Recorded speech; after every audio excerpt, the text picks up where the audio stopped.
दुनिया के सबसे बड़े न्यूज सेंटर से यह है बीबीसी ग्लोबल इंडिया।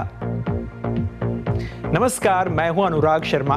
हर हफ्ते ग्लोबल इंडिया में हम लेकर आते हैं वो खबरें जो जुड़ी हैं आपसे, तो महसूस कीजिए हमारे साथ खबरों की धड़कन। कार्यक्रम में सबसे पहले कश्मीर में तनाव के बीच भारत पाक बस सेवा और व्यापार जारी, पर क्या है दोनों देशों के लिए आगे की राह। अफगानिस्तान में ब्रिटेन का सैन्य अभियान खत्म, अब क्या है भविष्य।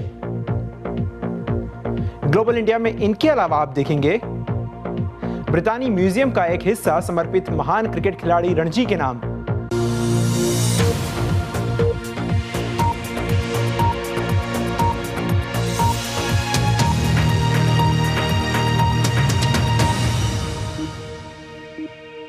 स्वागत है आप सबका ग्लोबल इंडिया की ताजा कड़ी में। भारत और पाकिस्तान के बीच कश्मीर को लेकर नियंत्रण रेखा पर तनाव अब थोड़ा कम भले ही हो गया हो, लेकिन इसका दोनों ओर के लोगों की जिंदगी पर गहरा असर पड़ा है। आम लोग और कारोबारी फायरिंग से परेशान हैं। शुमैला जाफरी की रिपोर्ट। 70 साल के नूर हुसैन परिवार के साथ अपने 7 बहन भाइयों से मिलने भारत प्रशासित कश्मीर जा रहे हैं। नूर हुसैन ने 1958 में भारत प्रशासित कश्मीर छोड़ा था। ये तब से उनकी दूसरी यात्रा है। उन्होंने अपनी मर्जी से घर छोड़ा था, लेकिन तब उन्हें शायद एहसास नहीं था कि उन्हें वापस आने में इतनी परेशानी होगी। उनके लिए भारत और पाकिस्तान प्रशासित कश्मीर को जोड़ने वाली बस सेवा एक लाइफलाइन है।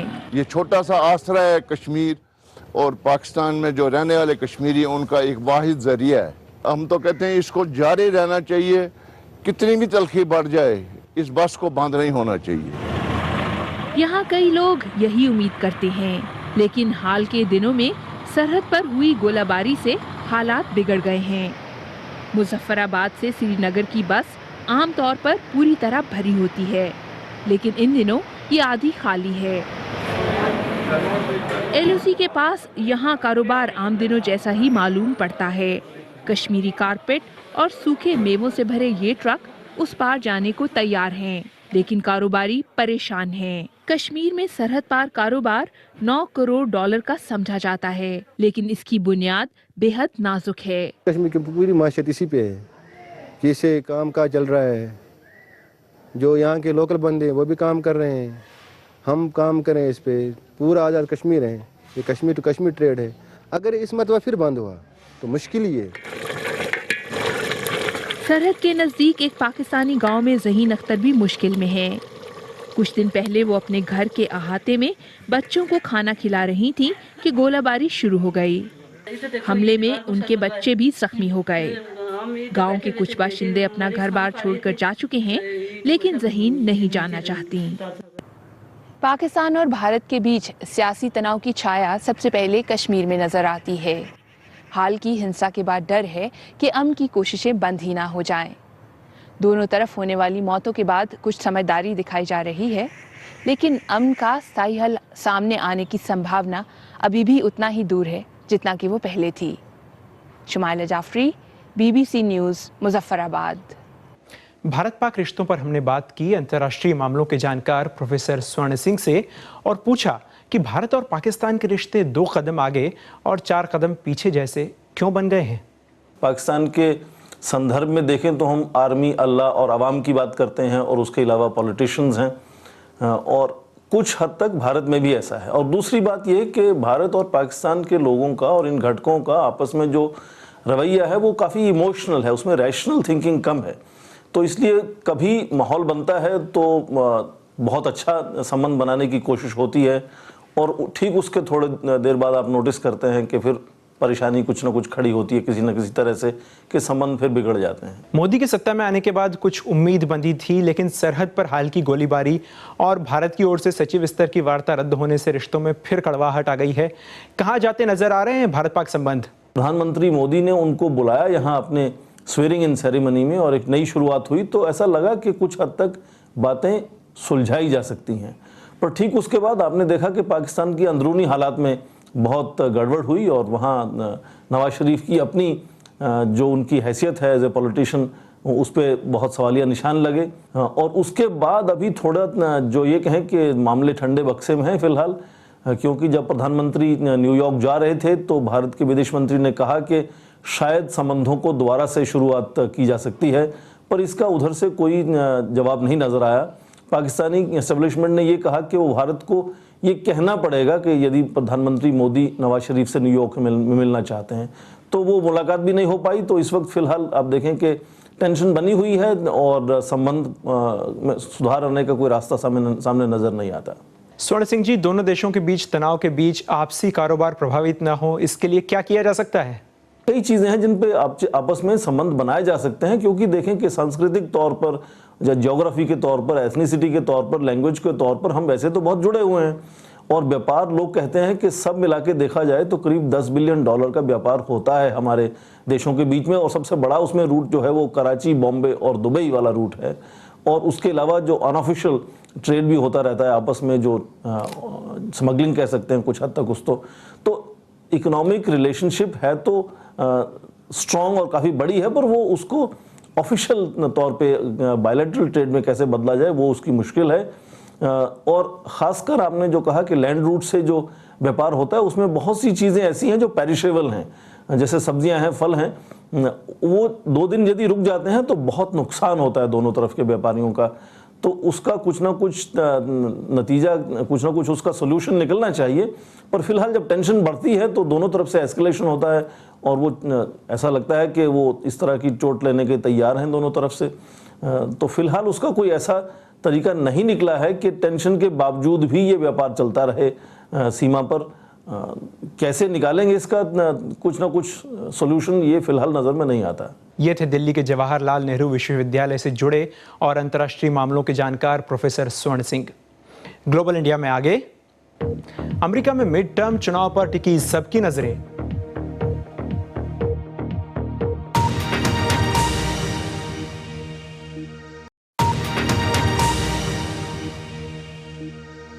लंदन में बीबीसी ब्रॉडकास्टिंग हाउस से आप देख रहे हैं ग्लोबल इंडिया। मैं हूं अनुराग शर्मा। अमेरिका में 4 नवंबर को कांग्रेस के मिड टर्म चुनाव हैं, लेकिन राष्ट्रपति ओबामा की गिरती हुई लोकप्रियता डेमोक्रेटिक पार्टी के लिए एक बड़ी समस्या है। प्रतिनिधि सभा में पहले से ही रिपब्लिकन्स बहुमत में हैं और इस बार उनकी कोशिश है सीनेट पर कब्जा करने की। क्यों अहम है ये चुनाव अमेरिका और दुनिया के लिए? वॉशिंगटन से ब्रजेश उपाध्याय की रिपोर्ट।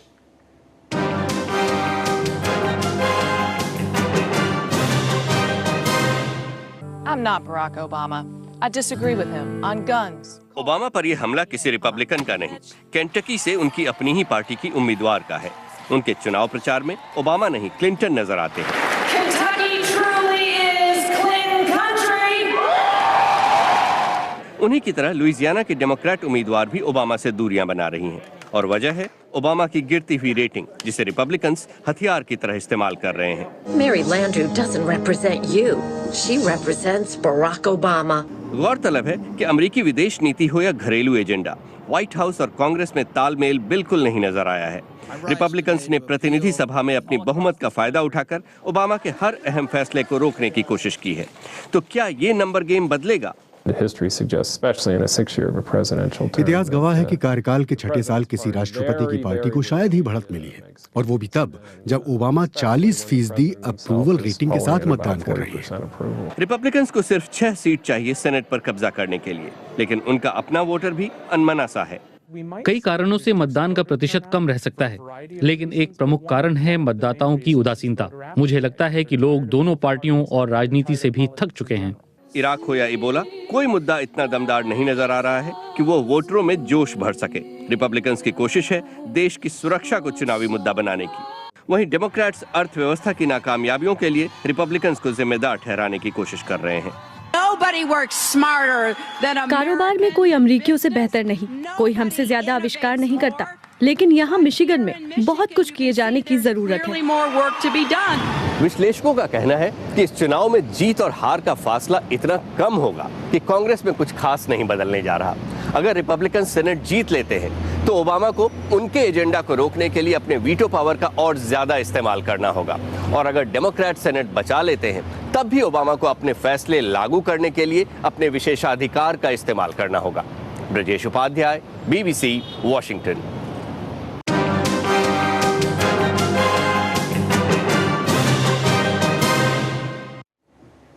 ग्लोबल इंडिया में खबरें और भी हैं, लेकिन पहले BBC global exclusive round up, दुनिया की बड़ी खबरों पर बीबीसी की खास नजर। पश्चिम अफ्रीकी देश बुर्किना फासो में प्रदर्शनकारियों ने राजधानी वोगाडुगु में संसद में आग लगा दी। प्रदर्शनकारी मांग कर रहे थे कि राष्ट्रपति ब्लेज कंपाओरे का कार्यकाल न बढ़ाया जाए। कंपाओरे 1987 से राष्ट्रपति हैं। वो अब तक 4 विवादास्पद चुनाव जीत चुके हैं। सत्ताधारी पार्टी के मुख्यालय और सरकारी टीवी चैनल के दफ्तर पर भी हमला हुआ है। प्रदर्शनकारियों को रोकने के लिए सेना ने फायरिंग भी की। अब देश में आपातकाल लगा दिया गया है और सरकार भंग कर दी गई है।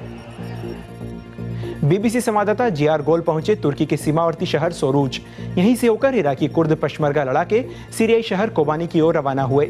इन कुर्द लड़ाकों का सड़क के दोनों ओर खड़े तुर्की कुर्दों ने स्वागत किया। 19 अक्टूबर को हुए समझौते के बाद तुर्की की सरकार इन लड़ाकों को रास्ता देने के लिए राजी हुई थी। कोबानी पर कब्जे के लिए खुद को इस्लामिक स्टेट कहने वाला चरमपंथी संगठन लंबे समय से संघर्ष कर रहा है। तुर्की की सेना इस लड़ाई में दखल नहीं दे रही। बीबीसी संवाददाता गैब्रियल गेटहाउस पहुंचे लाइबेरिया की राजधानी मोनरोविया। विश्व स्वास्थ्य संगठन का कहना है कि इबोला से पश्चिम अफ्रीका में 4,900 से ज्यादा लोगों की मौत हो चुकी है, जबकि 10,000 मामले सामने आए हैं। हर रोज करीब 50 मामले सामने आते हैं। लेकिन हैरानी की बात यह है कि इबोला के इलाज के लिए जाने वाले लोगों में से कई के बारे में कुछ पता नहीं चलता। यहाँ तक कि उनके परिवार को भी जानकारी नहीं होती कि वो कहाँ हैं।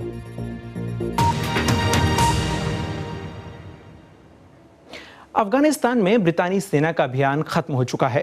13 साल चले अभियान के बाद ब्रिटेन ने अफगानिस्तान में अपना सैन्य शिविर अफगान सुरक्षा बलों के हवाले कर दिया है। बीते कुछ सालों में अफगानिस्तान में लोकतंत्र मजबूत हुआ है, महिलाओं की हालत भी सुधरी है, लेकिन चरमपंथी तालिबान की चुनौती बरकरार है। ऐसे में सवाल ये कि अफगानिस्तान का भविष्य क्या है। बेतरतीब ट्रैफिक और शोरगुल से भरी उत्तर से काबुल में दाखिल होने वाली सड़क अब समृद्ध मानी जाती है, लेकिन 13 साल पहले इसी सड़क पर पश्चिमी समर्थक और तालिबान विरोधी लड़ाके रुके थे। तब उन्होंने शहर में ना घुसने का फैसला किया था, क्योंकि बहुत बड़े पैमाने पर लोगों की जान जा सकती थी। तालिबान के 5 साल के बेरहम धार्मिक चरमपंथ के बाद जब हम लोग इस सड़क पर चले थे तो तालिबान से आज़ाद महसूस कर रहे स्थानीय लोगों ने हमारा शानदार स्वागत किया था। हाल ही में एक चायखाने में हमारी मुलाकात जिससे भी हुई वो तालिबान से मुक्ति दिलाने के लिए ब्रितानी और अमरीकी सेनाओं का शुक्रगुजार था। मैं दुआ करता हूं कि तालिबान कभी वापस न आए। लेकिन कुछ लोगों का कहना था कि ब्रितानियों और अमरीकियों ने कुछ खास नहीं किया। उन्होंने कबीलाई सरदारों को नहीं रोका, उन्होंने आर्थिक हालात नहीं सुधारे। उन्हें तब तक रुकना चाहिए जब तक कि हमारी सरकार अपने वायदे पूरे नहीं कर देती। 13 साल के युद्ध के बावजूद किसी को जीत हासिल नहीं हुई है।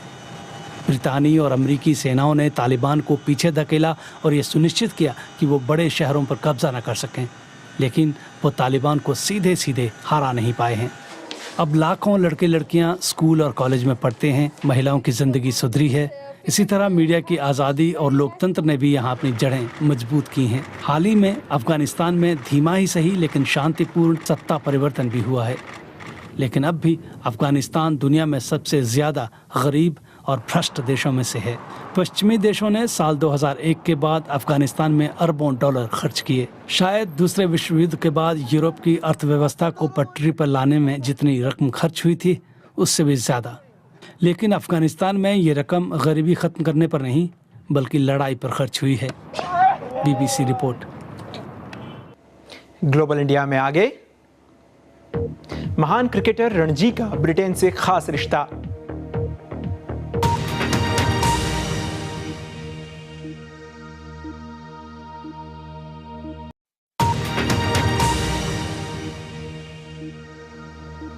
आप देख रहे हैं ग्लोबल इंडिया, मैं हूं अनुराग शर्मा। कहते हैं कि समंदर के सीने में कितने राज दफन हैं कोई नहीं जानता। अब इन राज का पता लगाने के लिए ब्रिटेन में रोबोट की मदद ली जा रही है। वैज्ञानिकों को रोबोट का इस्तेमाल सस्ता भी लगता है और कारगर भी।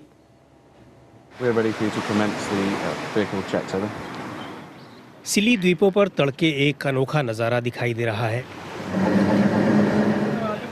उच्च तकनीक से बने ये उपकरण दरअसल सबसे नई पीढ़ी के समुद्र में जाने वाले रोबोट हैं। इन रोबोट को हवा, सूर्य और समुद्र की लहरों से ऊर्जा मिलती है और इन्हें ब्रितानी वैज्ञानिकों ने डिज़ाइन किया है। इन रोबोटों का सबसे मुश्किल इम्तिहान अटलांटिक महासागर में होगा। इस तरह के रोबोटिक उपकरण हफ्तों महीनों तक स्वचालित रहते हुए तापमान से लेकर मछलियों तक हर तरह की वो जानकारी जुटा सकते हैं जो इससे पहले मुमकिन नहीं थी।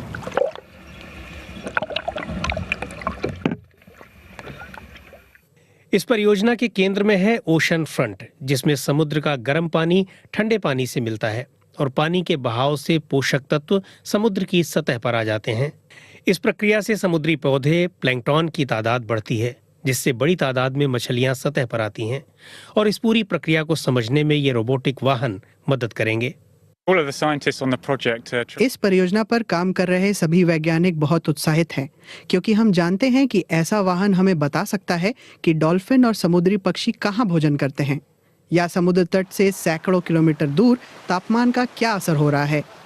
जब भविष्य में हमारे पास ऐसे 10 या सैकड़ों वाहन होंगे तो वे समुद्र में हमारी आंख और कान बन सकते हैं। अब तक इस तरह के समुद्री रोबोटों का इस्तेमाल सेना और कच्चे तेल उद्योग में हुआ है, लेकिन वैज्ञानिक अब शोध के लिए इनका इस्तेमाल करने की उम्मीद कर रहे हैं। अगले कुछ हफ्तों में ये रोबोट समुद्र का सैकड़ों किलोमीटर लंबा सफर करेंगे। ये महज एक प्रयोग है, लेकिन अगर सब कुछ ठीक रहता है तो ये समुद्री अध्ययन में एक नए युग की शुरुआत हो सकती है। BBC report. गूगल करेगा कैंसर शोध में अहम पहल और अमेरिका कसेगा देश के भीतर ड्रोन के इस्तेमाल पर नकेल। तकनीक की दुनिया की खबरें क्लिक में। हंगरी में इंटरनेट पर टैक्स लगाने की योजना का विरोध जारी है। सरकार का इरादा 1 GB डेटा पर करीब 38 रुपए टैक्स लगाने का है। विरोध करने वालों का कहना है कि ये टैक्स दरअसल बोलने यानी अभिव्यक्ति की आजादी पर है।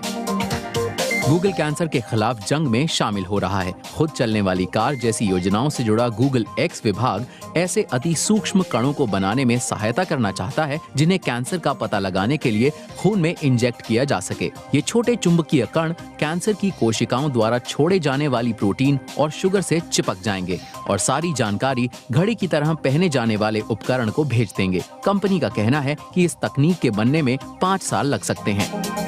आत्महत्या की प्रवृत्ति पर नजर रखने के लिए एक चैरिटी ट्विटर का सहारा ले रही है। अगर आपके फॉलोअर्स में से कोई व्यक्ति लगातार कुछ मुश्किल भरे जुमलों का इस्तेमाल करता है तो ये चैरिटी तुरंत आपको ईमेल भेज देगी।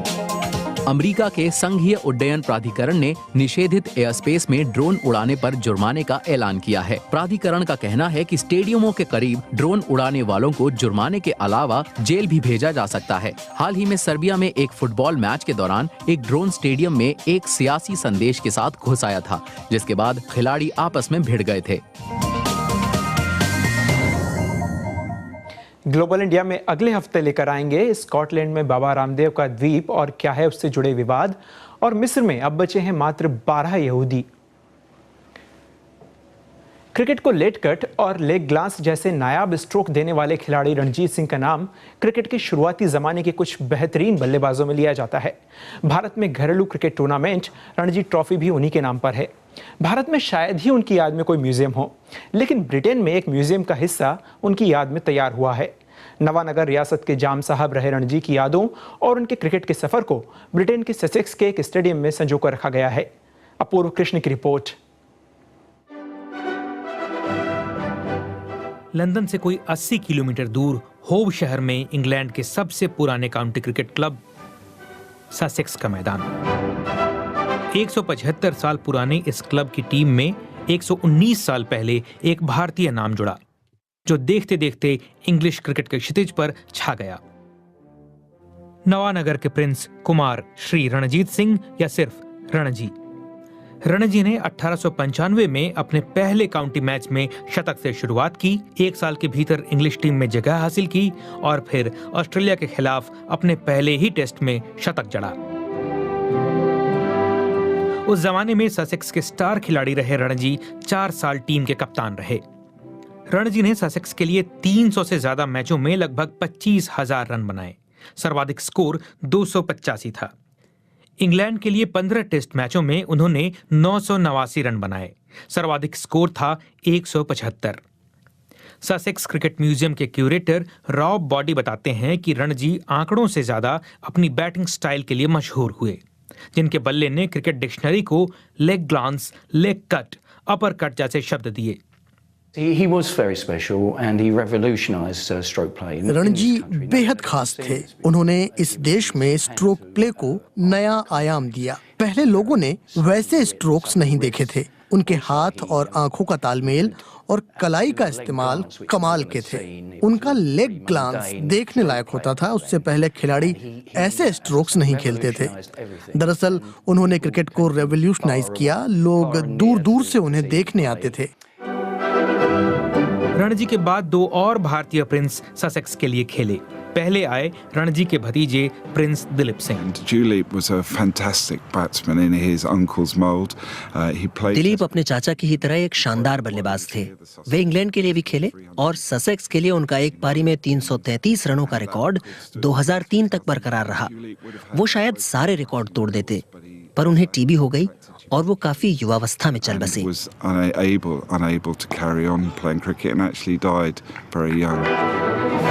60 के दशक में ससेक्स के लिए खेलने आए तीसरे प्रिंस नवाब मंसूर अली खान पटौदी।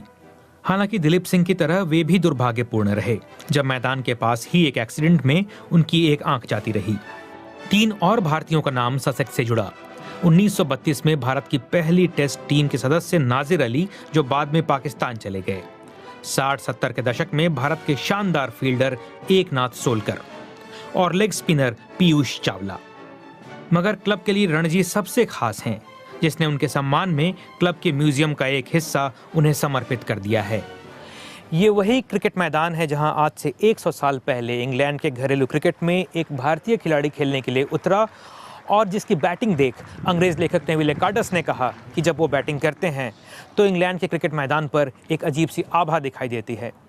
भारत का घरेलू क्रिकेट रणजी ट्रॉफी आज भी उस नाम की आभा से जगमगा रहा है। अपूर्व कृष्ण, BBC, होव। फिलहाल लंदन स्थित BBC ब्रॉडकास्टिंग हाउस से अनुराग शर्मा को अनुमति दीजिए। नमस्कार।